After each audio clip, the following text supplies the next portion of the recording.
Europe 1, 7h45, l'interview vérité. Thomas, vous recevez Dominique Martin.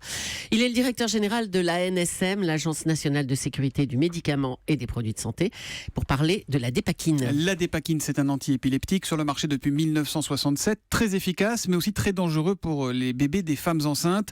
On sait depuis hier qu'elles sont plus de 14 000 à avoir été exposées à ce médicament entre 2007 et 2014, des victimes qui vont être indemnisées. Bonjour Dominique Martin. Bonjour. Alors on ne parle pas de petites contrariétés, mais de séquelles lourdes, des malformations du cœur, des reins, de la colonne, des membres, des troubles neurologiques. Faut-il interdire la dépakine ? Alors, on ne peut pas interdire la dépakine. La dépakine est un médicament majeur dans l'épilepsie.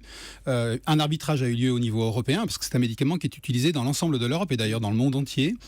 Et il n'a pas été impossible d'interdire la dépakine. Non seulement on ne peut pas l'interdire, mais on n'a pas pu non plus la contre-indiquer chez les femmes enceintes. C'est très important parce que dans certaines situations, mais qui doivent rester exceptionnelles et dans des conditions particulières qu'on rappellera, on peut ou on doit encore utiliser la dépakine dans les situations, y compris si la femme est enceinte. Alors le problème, c'est donc pour les femmes enceintes qui prennent cette dépakine. Je le disais, plus de 14 000 d'entre elles ont été exposées entre 2007 et 2014, sauf qu'il est distribué depuis 50 ans, ce médicament. Avez-vous une idée du nombre total de victimes, vous, à ce jour ? Non, aujourd'hui, on n'a pas d'idée. C'est très difficile de faire des extrapolations, donc on va travailler sur des extrapolations. Les données qu'on a délivrées hier sont des données certaines, ce sont des observations directes sur la base de l'assurance maladie. On a observé la totalité de la population française, donc on est capable de dire des choses sur cette période-là.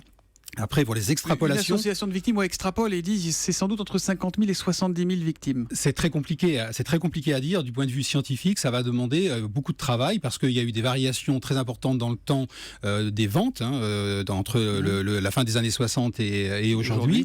Par ailleurs, je rappelle que... Mais ça vous paraît farfelu ce chiffre, 50 000 à 70 000, c'est au doigt mouillé ? Farfelu, certainement pas. Simplement, c'est très supérieur à 14 000 de toute évidence.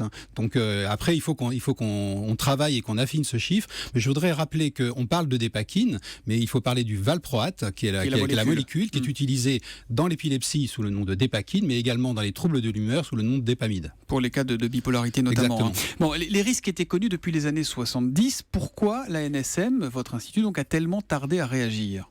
Alors, les risques sont connus effectivement depuis longtemps. Ils ont été introduits progressivement dans les documents qui sont destinés aux médecins, plus tardivement dans les documents qui sont destinés aux patientes, les notices.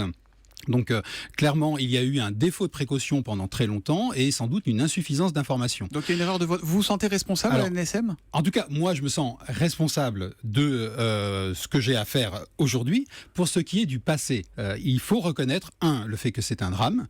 2, il faut il faut participer à la recherche de la vérité et l'engagement que je prends, c'est qu'on va participer à la recherche de cette vérité, on le doit aux familles. Quant à savoir les responsabilités entre les différents acteurs, que sont le laboratoire, les prescripteurs, les autorités, les différentes autorités qui ont été responsables de la régulation. L'inspection générale des affaires sociales a dénoncé, je cite, une certaine inertie des autorités sanitaires nationales. Ça, c'est un rapport qui a été publié en février dernier. Tout à fait. Mais il faut être stigmatiser votre manque de réactivité à vous, l'ANSM, et à Sanofi, le laboratoire. Oui, alors à l'époque, c'était pas à l'ANSM, mais peu importe, mais elle l'a évoqué sur une période qui est celle de 2003 à 2006. Donc il faut remettre les choses dans le contexte du rapport. Il faut être tout à fait complet. Encore une fois, je ne cherche pas à rejeter la responsabilité des autorités à un moment ou un autre. Je dis juste vous en prendrez votre part le moment venu. On en prendra notre part le moment venu et je dis que moi je ferai tout en tant que directeur de l'agence pour fournir toutes les informations aux juges notamment pour que cette vérité qu'on doit aux familles soit donnée. Alors il y a quelque chose que je ne comprends pas, c'est que là on parle de 14 000 victimes donc entre 2007 et 2014 et dans le Vidal, qui est un peu la Bible que consultent les médecins et même certains particuliers pour voir à quoi correspond un médicament, en 2007 il y a marqué si une grossesse est envisagée, toutes les mesures seront mises en œuvre pour envisager le recours à d'autres thérapeutiques. On est en 2007, le Vidal dit c'est dangereux pour les femmes enceintes et on a plus de 14 000 cas entre 2007 et 2014. Tout à fait. Vous pointez là un élément essentiel qui est celui de l'information. Ce que je disais, c'est que depuis très longtemps, le document... Qui a fauté là ? Ce sont les médecins, c'est vous qui n'avez pas été assez vigilant. Qui a fauté ? C'est une responsabilité qui, à ce jour, est incontestable et qui est collective. C'est le juge qui va déterminer quelles sont les responsabilités qui sont peut-être différentes en fonction des moments. Toujours est-il que c'est vrai que dans les notices destinées aux médecins, cette information est connue depuis longtemps.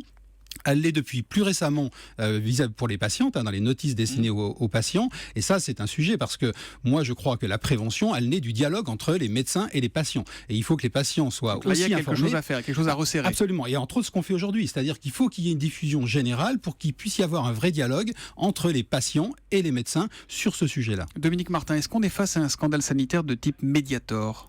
Alors, ça n'a rien à voir avec le Mediator. On l'a Irène dit... Frachon, qui est la lanceuse d'alerte et la pneumologue qui a révélé le Mediator, dit dans les 2 cas, il y a des dégâts sanitaires absolument épouvantables et irréversibles, ça c'est vrai.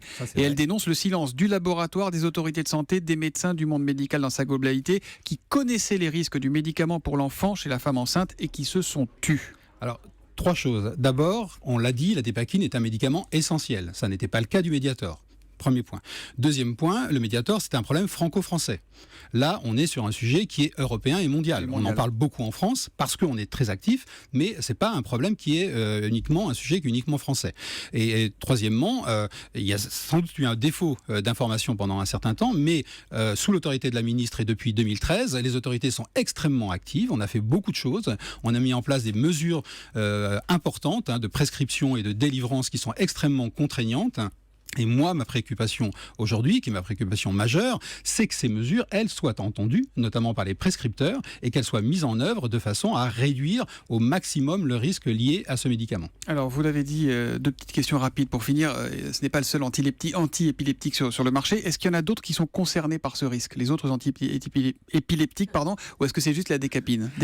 Alors, c'est d'autant plus une question importante que la dépakine étant moins utilisée, on utilise plus de nouveaux anti-épileptiques, et ces anti-épileptiques peuvent présenter des risques, de toute évidence. Ils peuvent aussi présenter des risques, donc il faut aussi faire attention, d'accord. Absolument. Pour et les donc, femmes enceintes. Donc on les a mis sous surveillance renforcée, on va les suivre dans le temps, et moi j'invite tous les praticiens à informer les patients d'une mise sous traitement anti-épileptique ou d'un désir de grossesse alors qu'une patiente est sous anti-épileptique, quel que soit l'anti-épileptique. D'accord. Et est-ce qu'il y a d'autres médicaments au-delà de ces anti-épileptiques dont on doit se méfier? Est-ce qu'il y a des médicaments pour lesquels vous êtes très inquiet aujourd'hui? Est-ce que demain on va apprendre que tel médicament est très dangereux? Tous les jours, les médicaments sont sous surveillance. Il est hyper important de suivre les médicaments tout au long de leur vie. Et notamment, on a évoqué l'épilepsie, mais il y a aussi les troubles de l'humeur. Dans les troubles de l'humeur, on utilise moins la dépamide et on utilise plus de nouveaux antipsychotiques. Et ces antipsychotiques doivent être également mis sous surveillance. Merci beaucoup Dominique Martin d'être venu ce matin en direct sur Europe 1. Je rappelle que vous êtes le directeur général de l'Agence nationale de sécurité du médicament. Merci et bonne journée à vous. Merci à vous.